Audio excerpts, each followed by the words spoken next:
Okay, what's up guys? It's Vito Motovlog. Okay, for this video ay simple review tayo nitong ating bagong Insta360.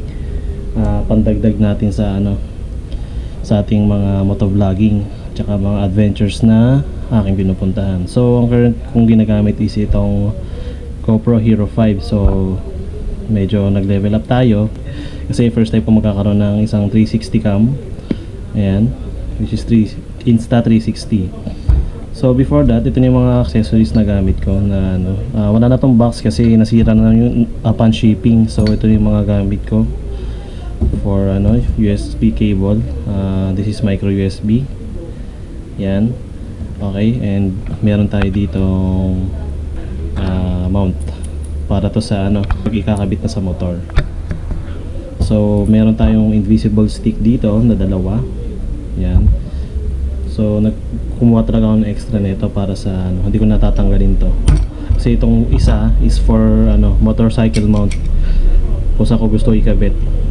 Pwedeng sa footrest, sa likod, or wherever I want. Kung saan ko gusto ikabit to. Yan. So ito yung cam itself. May case naman siya. So may pagbukas mo ng case, meron pa siyang jelly protector para sa kanyang lens. So napaka-astig. Yan. So here's the unit itself, the Insta360 1X. Yan.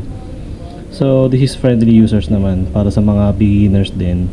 Madali lang naman siya matutunan. Ako in less than 10 minutes na gamay ko na rin naman yung option and settings. So para sa power, didiinan nyo lang tong small button here.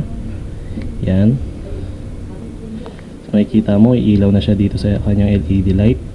So makikita nyo dito yung option.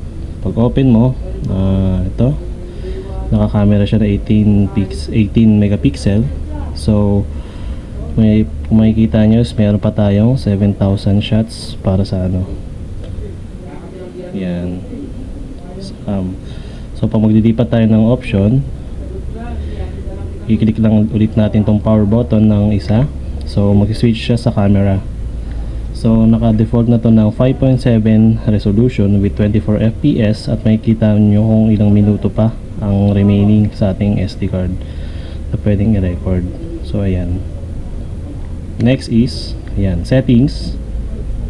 Third option nya, pag-click nyo tong shutter button, ayan, papasok agad kayo sa settings. So ang unang lalabas is itong nasa picture settings o camera. Ayan. So pag click natin yung power button, ayan, standard, makikita nyo makapag-change ka ng settings. Ayan. So pag click mo to ulit yung sa taas, use shutter, yan, sa video settings naman siya mapupunta. So ayan, ito yung siya titimplahin. Next naman is yung sa Wi-Fi settings. So makikita mo dito yung Wi-Fi password, Wi-Fi channel, tapos done. So next neto is it's about information nya. Ayan, yung mga quick cap, LED, beep, USB. Yan, kung ikay naka Android or iOS, pwede mong palitan dito sa settings ng kanya USB. Sa ngayon ay naka-option ako na Android kasi wala akong iOS. So ayan, nandito rin yung format. Ayan, restore, gyro calibration, then done. So after neto, yun lang. So napakadali lang niyang gamitin.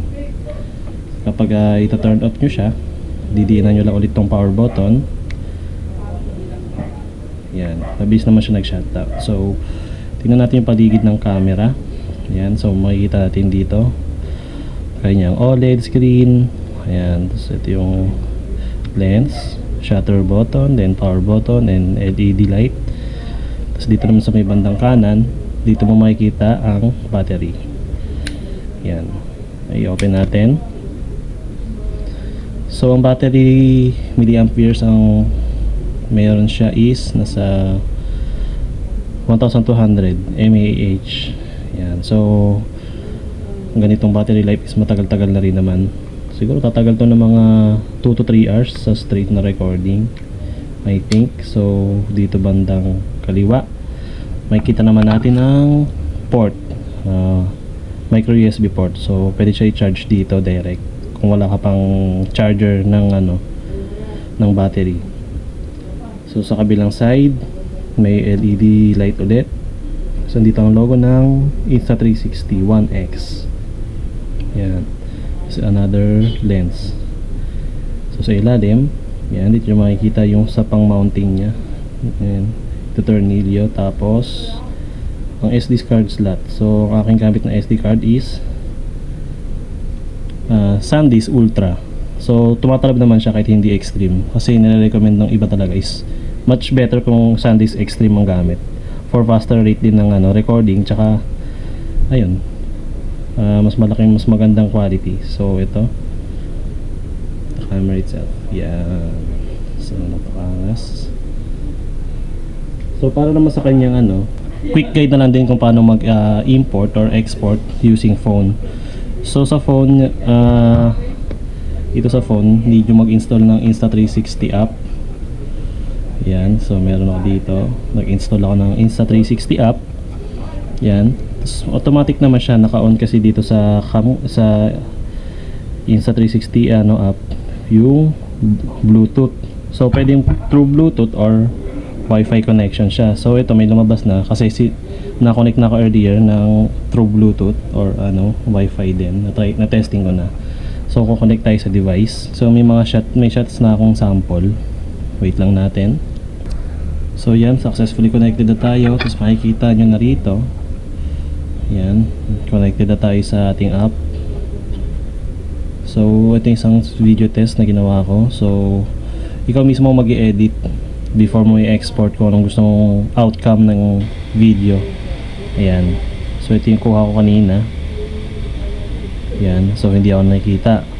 So may isang technique dito, which is una kong na-discover yung ito. Mag-add keyframe muna tayo.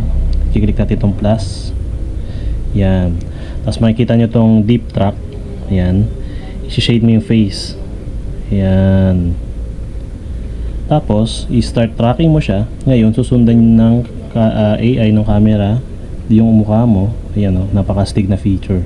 Ito una kong discovery. Napakastig. O, ayan. Diba? Napakastig talaga. So, marami pa akong kailangan ma-explore dito sa settings na to. Iba't ibang style ng camera. So, ayan. Okay, done na siya done na mag-track. Ngayon, pwede naman natin siyang palitan ng angle. Ayan. Or zoom in, zoom out. Ayan. Sa pagkuha mo. So, matik niya pa rin. Pwede may zoom out. Ayan. Basta may keyframe ka na. Kung saan yung sinusundan yung face na hinighlight mo kanina. So, napakastig. So, for exporting, so dito natin i-click sa export. Then ang setting is flat, para kung ano yung video na makita mo is ganyan. 360 to kapag may mag-VVR ka or yung mga ipopost na iniikot sa basta yun, hindi ko ma-explain. Basta ito yung best flat. Dito ang option para kung ano yung in-edit po rito ay hindi yung output. So export natin sa gallery. Ayan. So ang dali niya lang din matutunan. Ayan. Mag-export na siya at mag-save na siya sa device mo diretso. Okay, so done export na. So check natin yung sa gallery. Ayan. Ito na. Ayan, malakas yung kanyang audio.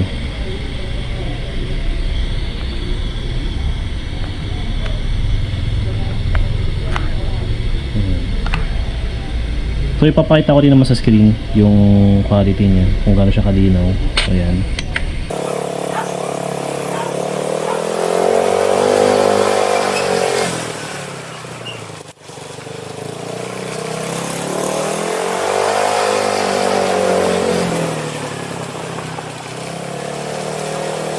So after done exporting, pwede na natin turn off to. So ayun lang guys. Quick review lang din natin kung ano mga na-explore ko dito based sa aking observation and pangalikot. So Hanggang dito na lang guys. Maraming salamat sa panonood. So don't forget to like, share, and subscribe to my YouTube channel, Team Moto Vlog. So hanggang dito na lang guys. Maraming salamat.